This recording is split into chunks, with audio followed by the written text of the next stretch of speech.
Welcome to Vintage Variety.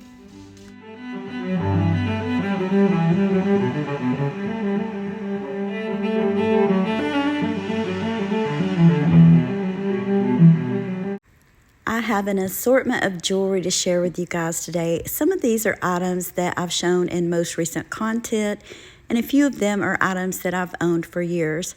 What they all have in common is they needed some sort of a repair, and in the case of one necklace, it needed to be completely redone. I thought I would share all of these pieces with you guys, show you what was wrong with them, and how I went about making some relatively simple repairs to them. This first grouping of items was gifted to me by my next door neighbor.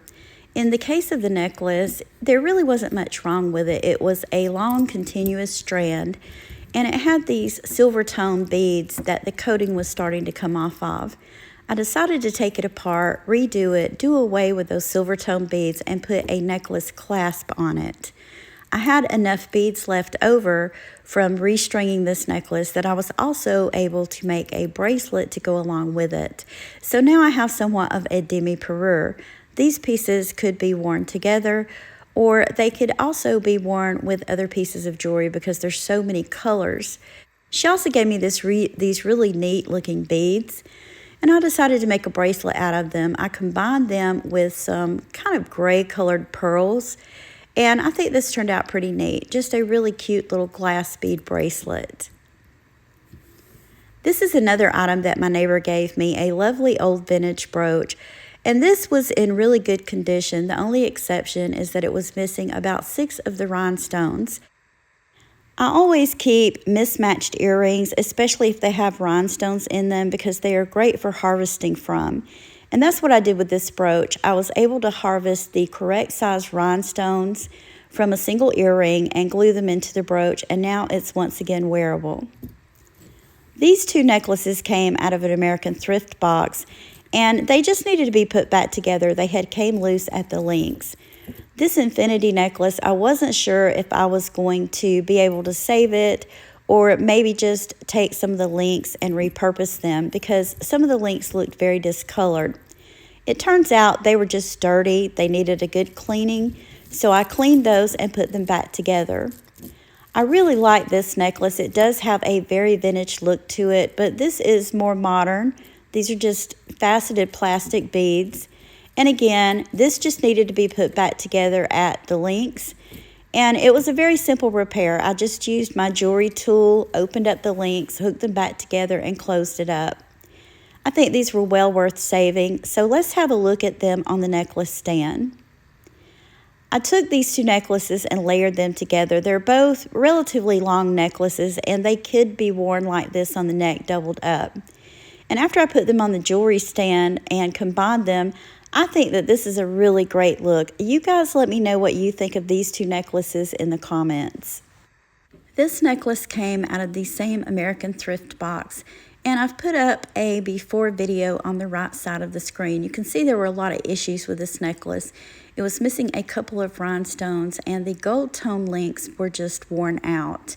I did attempt to give the links a good cleaning. They were just too damaged, and I knew I was going to have to replace them. I thought this necklace was stunning and well worth saving. So first of all, I looked through my supply of rhinestones, and I was fortunate enough to have a large rhinestone that was the right shape and size to fit in the lower part of the pendant.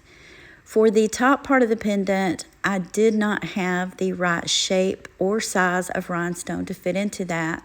So what I ended up doing was I found a round rhinestone that would fit into that little pocket at the top. And I just used my jewelry glue and glued that in there. When you look at the necklace, it's really not even noticeable. It looks like there was meant to be a round rhinestone in the top of it all along. So that repair worked out pretty well for me. The next thing that I did for the necklace links was I had an old bracelet, not really anything wrong with it, but it was just a plain chunky link bracelet. and those links on that bracelet were large enough to replace the worn links on the necklace. So I took the bracelet apart, disassembled the necklace, and I put it back together using all of those gold tone links. I think that this turned out really well. I had a hunch that it was probably a J. Crew. I didn't see any tags on it, but I did get online and do a little bit of searching, and it turns out this necklace is a J. Crew necklace. Of course, not in its original condition, but I don't think that my repair looks bad at all. Here is a quick look at this now repaired, although altered, J. Crew necklace on the necklace stand, and I don't think it looks bad at all. This is another item out of that same American Thrift box, and even though it looks as though nothing's wrong with it, this bracelet is actually missing a center cabochon. I could have left this bracelet as is, because where the cabochon goes, you'll notice it has a black background, and that does give the illusion of a stone. But I felt like adding a cabochon to this bracelet would take it to the next level. I didn't have anything ornate or fancy in my jewelry supplies. All I had was this matte glass stone. It's rather plain, but I thought I would go ahead and give it a try. And once I set it into the bracelet, I thought it was absolutely stunning because it does have that black background behind the stone. When the light hits this, it almost gives it a moon glow look, or kind of like opaline glass. So I think that putting this stone in this bracelet turned out really well. I didn't do a repair to this brooch, but I thought I would show it anyway. This brooch was discolored and it had a lot of wear on it. I did give it a good cleaning and it polished up rather well. It still has some areas where there's some wear, but once you put this brooch on and wear it, it's not even noticeable. So I think that this turned out pretty good too. It just goes to show that sometimes you don't really have to make a repair. You just need to give your pieces a good clean. The last items I'm going to show you guys today are items that I have owned for a very long time, and I have finally gotten around to doing repairs to them. Most of the repairs were simple, but there is one gorgeous necklace that I ended up having to entirely redo. I wanted to start with this vintage bracelet. This bracelet, when I purchased it, only had one stone in it, and it was a bright blue stone. I wanted to replace all of these cabochons. Unfortunately, I did not have a set of 6 cabochons that matched. I had 3 of the white ones and 3 of kind of like the marbled, almost gray colored ones. So what I decided to do was to combine them. So every other stone in this bracelet is a different color, but because it's an even number, 6 stones, I think it worked out rather well. I did glue these in using jewelry glue, and I made sure to let it sit for a while just to be sure that the stones were secure. But I think it looks great like this, and now this vintage bracelet is once again wearable. This is a 1928 brand brooch, and it had a couple of things going on with it. When I purchased this, it was missing one tiny rhinestone, and then later on, one of the black cabochons fell out of it. So once again, I turned to my stash of single mismatched earrings, was able to harvest a very tiny rhinestone, glue that in, and I also managed to glue the cabochon back in. So now this one is also once again wearable. This necklace came out of one of the first Goodwill blue boxes that I ever purchased. And when I pulled this out of the box, I thought it was absolutely stunning. It wasn't missing any of the rhinestones. I loved the color combination. Unfortunately, it was missing not only the clasp, but also the jump ring that holds the clasp on the necklace.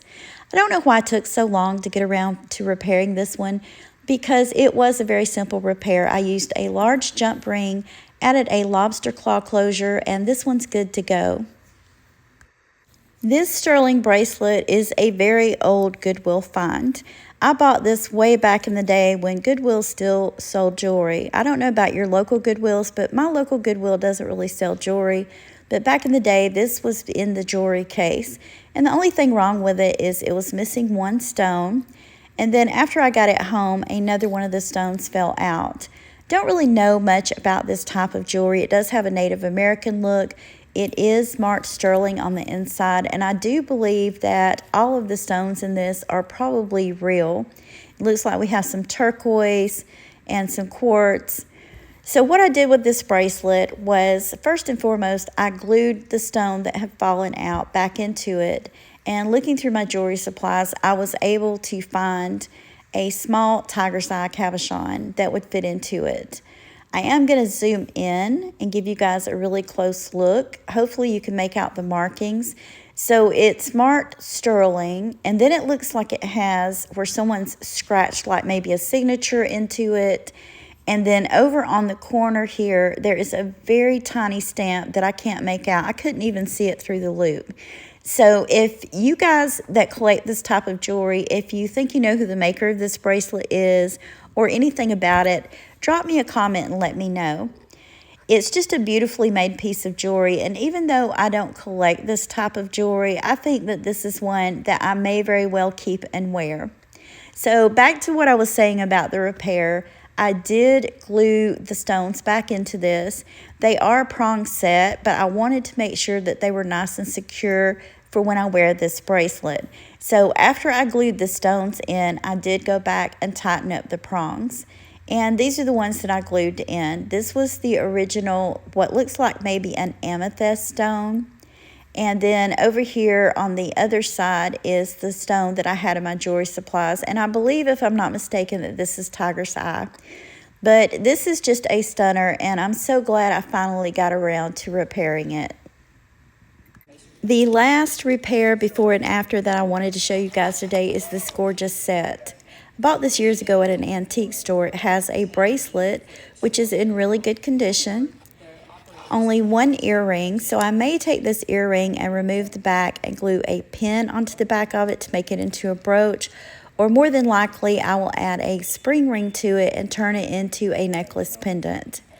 As for the necklace, and keep in mind that I bought all of these pieces just as they are, you can see that at some time or the other someone has attempted to restring this necklace. It could have broken and they were trying to put it back together, or maybe they were trying to make it longer because it looks a lot longer than it should have originally been. But you can see that they've tried to restring this on what looks like monofilament. You can also tell that this necklace was originally a double strand necklace. So what I'm going to do with this is I am going to take it apart, look through my stash of vintage pearls. Hopefully I have some that match. And I'm going to restring this and turn it into a double strand necklace. So here is my result, guys. What I did was I followed the pattern that the necklace was in when I got it. And it had a pattern of small, medium, large, and then smaller pearls. I managed to find some faux vintage glass pearls that matched up in color with the pearls on the necklace, and that helped me in creating the second strand for the necklace. I did use silk threading material because this necklace would have originally been strung on cotton cording or silk beading thread. I also used some jewelry glue on the ends of the thread just to keep it from unraveling. Most of you that's done beading with silk thread before know that that is a really good practice. I want to give you guys a close-up look at the pieces. I love jewelry like this. This is done in the Haskell style, but this is not a Haskell. There were a lot of other designers that made pieces like this. This one has a filigree backing, beautiful brass bead caps, brass stampings, and of course the delicate little pearl flowers. And you'll notice here on the bracelet, it's done in a similar style, and one of the pieces has tiny rhinestones set around it, whereas the other one doesn't. And the one single earring that I had that went with this piece, it also had rhinestones around it. Really wish I had the other earring, and then I would have pretty much a full parure. But seeing how I don't, at least I have the bracelet and the necklace. So for this earring, what I have decided to do, and I'll show you guys, I did remove the back from it and I added a jump ring. I think I may very well take some bead caps and the rest of those faux glass pearls and create a strand and put this on. So I'll have myself kind of two different versions of this necklace. I also wanted to mention, for any of those of you that are new to repairing jewelry, when it comes to vintage pieces like this, you want to stick with period appropriate materials. So this has a hook closure, and if that would have been missing, I would have looked for a hook closure to replace it with.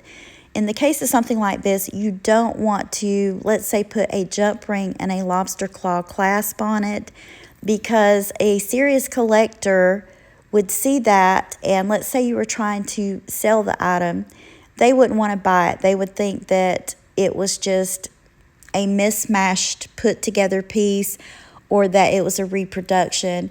So always use period appropriate materials. Now let's have a look at this necklace on the necklace stand. I love the way this looks. I think it drapes beautifully. It did have the original connectors for the missing second strand still attached to the pendant. So I left those there until I got ready to attach it, so I would know exactly where that second strand attached. And I love the way this necklace lays on the neck and the way it kind of drapes out on the sides. You guys let me know what you think of this repair in the comments, but I feel like it turned out pretty well. I hope you guys enjoyed today's content, and hopefully I was able to give you some original tips and ideas for repairing pieces of jewelry of your own. Let me know in the comments if you have any ideas that you want to share with me, if there was anything that you would have done differently, and which items I showed today were your favorites. If you enjoyed today's content, please remember to give me a thumbs up. I want to thank you for taking time out of your day to share these items with me. If you haven't already, please consider subscribing to my channel.